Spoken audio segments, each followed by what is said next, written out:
เก็บมันไว้อยู่หรือบอกเสื้อตัวนั้นที่เซ็นให้กันก่อนจากลามีแต่หอยยิ้มหูปเก่าที่เคยถ่ายกันมาจำได้บอกว่าในภาพนั้นมีไผแดงวันเวลาผ่านเลย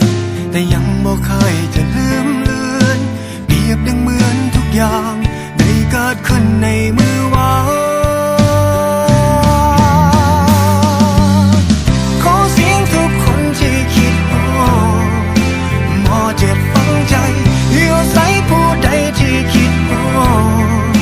แฟนเก่าตอนนั้นหรือยังได้ใส่ชีวิตร่วมกัน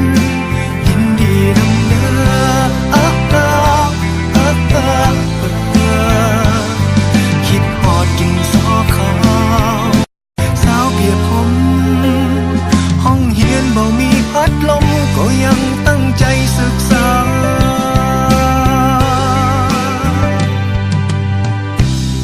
ทั้งคืนและวันจะหมุนไป